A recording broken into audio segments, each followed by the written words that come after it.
Okay. But I just want to know what happens if schools get to that fourth year of evaluation going into Senate Bill 141. Mm-hmm. What happens if they don't have the funds to redirect that 25% towards prioritize improvement efforts, and they simply can't make the improvements? Is there a plan after that, or has that not necessarily been thought of yet? Well, I think we are now moving to the stage of, putting the rules together to really flesh out what happens there. But the first thing I want to say about that is the goal is never to get there, right? I think if a district ends up in that position where there is a much deeper conversation with that district about how their dollars are being spent, then we have failed along the way to get there. So the goal is never to have to get to that spot.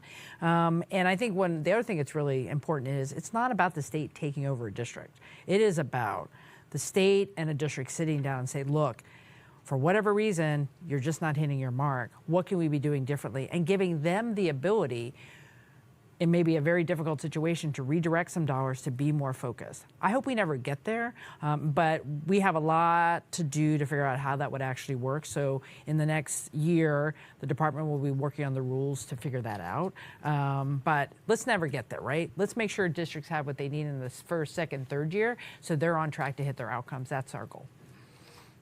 All right, we've got virtual from K2. How will you ensure that this wave of accountability measures doesn't become compliance focused for districts at the expense of real student-centered change? Well, I think, thanks for the question. One of the things we heard in this entire process, and this was many months and many conversations in the making, was we don't just want to take this kind of very rigid regulatory approach. We want to free up our districts to focus on what works. And you need to have a North Star. You need to understand where you want to go in the different benchmarks that we know when students hit them, whether it's third grade reading or ninth grade on track or attendance in kindergarten. If you're hitting those marks, that student's going to be way more successful. So it's really about setting goals, setting targets. Compliance is not the issue here. This is about expectations and targets and resources prioritized for the right direction. And in terms of making sure it happens, the other piece that we didn't talk a lot about here is, what is the state going to do? The Oregon Department of Education is going to be very focused on streamlining what they do, focusing on smart, helpful technical assistance. And that is a reorientation also for the agency, because they have been told over the years to be focused on compliance and reporting and things that we all thought made us feel better. They're going to be able to free up their time to work directly with the school districts to help them stay on track. And that is a switch also for the state's partnership with the districts. All right, for the in-person, we got a mic so people online can hear. Hi, I'm Rebecca Hanson-White with KLCC. Hi there. And my question is, with this funding and accountability measures, in let's say 3 or 5 years, what does the successful implementation look like? What is your literacy goal with this for the state? Well, we'll be working on those specific numbers, but the goal is to make sure we're seeing improvement in all those areas. We've had a set of goals related to the Student Success Act. In 2019, when the Student Success Act was passed, there were 5 things we would be tracking and holding our districts accountable to. We're going to add some things there. So the progress on those numbers in those particular outcome measures are where we're going to be focused. Sometimes we ask people to do too many things and focus on too many things. And when you water down what you're focused on, you don't see the progress you need. So focusing on a particular set of benchmarks across the districts, we'll be able to compare. The other thing that's embedded in the conversation, which is a little more in the weeds, how we assess how students are doing, talking about those assessments differently, those big standardized tests, which frankly have been required by the federal government. We're going to work on more types of interim assessments during the school year so educators get more real-time feedback. That is going to help them know where their students are going, and that is also going to be a helpful part.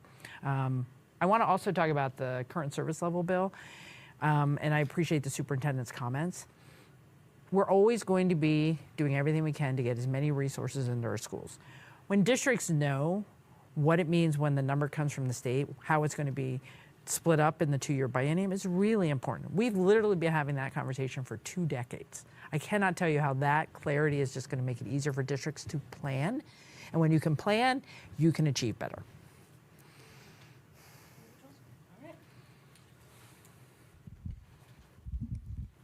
Thank you, Governor Kotek. I'm Percy Blackthorn with Outside the Frame. That's a nonprofit that trains homeless youth, like I used to be, in filmmaking.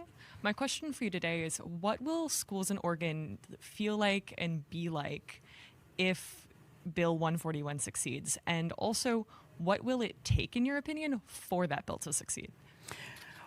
Well, what we want to create are those schools and school districts, those individual schools where students feel supported, they feel successful, they feel like they want to show up every day because they're learning. I think the focus on literacy in particular is really important. I think I can't even imagine what it must be like when you're a high schooler and you can't read, or you're you're a struggling reader. That just impacts your entire life. So when districts can focus on the key things, I think students are going to feel that. When students know that the adults in the room have their best interests at heart, are focused on certain things, the students are going to feel that. So I think it's going to change our attendance rates, and we're going to focus on that because students need to show up. You can't learn if you're not in the classroom. So I feel that all of these bills are sending a message that our districts and our schools are even going to be places of learning and joy and inclusivity that our students need. In terms of over time, it's going to take maintenance and monitoring, right? Putting the structures in place at the Department of Education where we know every year that we are following this and we have a way to track things and we have a way to say we're not succeeding, because we're going to succeed in some places and other places we're going to struggle. So that's not a failure. That's an opportunity to jump in and try something different. And we should not be afraid of knowing where we're standing so we can actually get better. And I think that's what you see with all these bills, particularly 141.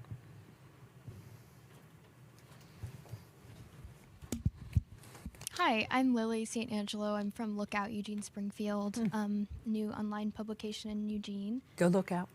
Thanks. So given the recent detention of an Iranian father in Portland at a preschool, I'm wondering, what would you say to parents who are worried about dropping their kids off, either for their own safety or for their children's safety going into this school year? What would you say to them? The first thing I would say is the state and the Department of Education are working consistently with all of our school districts to help them understand what the law is, what they should be communicating to their families about Oregon as a sanctuary state and what protections are available. That information and ability to understand the law and where you sit in it is really important for all of our parents and our students. The other thing is that as governor, I'm going to continue to stand up for our values. It is not okay to be standing outside of people's schools looking to catch parents in front of their children.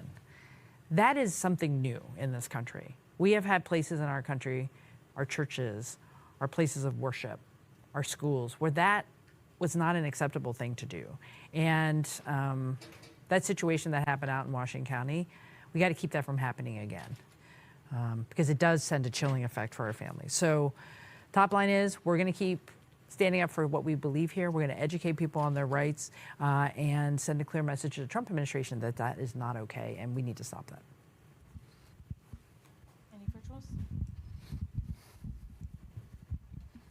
Hello, good morning. Morning. I'm Miranda Sear with the Register Guard newspaper. And I wanted to ask, with the federal funding uncertainty for school districts, and even with this historic investment in schools from the state of Oregon, a lot of school districts are facing budget cuts. So how are you hoping that the state can ensure stability for school districts during this time? Well, first thing is we need a stronger commitment from the federal government to stay the course on what they have been funding. I was glad to see just last week we had the announcement that the Trump administration was releasing the dollars that would normally come to the districts across the state, the title money, 21st century schools, English language learner support, professional development money. Districts across the country, red, blue, or purple states, depend on those title dollars. So hopefully that will be a trend, that they will stop playing with those dollars that are basic to our school districts, because we need those dollars. When it comes to the state, being very clear about the dollars we have, I mean, these are difficult budget times, not only for the school district, but also for state and local government. We have to prioritize K-12 education. We're gonna do everything we can to do that. And And we're going to keep asking the Trump administration to stop playing games with the dollars they do send. We need those dollars. And hopefully we won't see any more of that chaos coming on the federal funding on education. And we'll just keep joining other governors across the country saying, stop that. We need the schools to be funded. So thank you.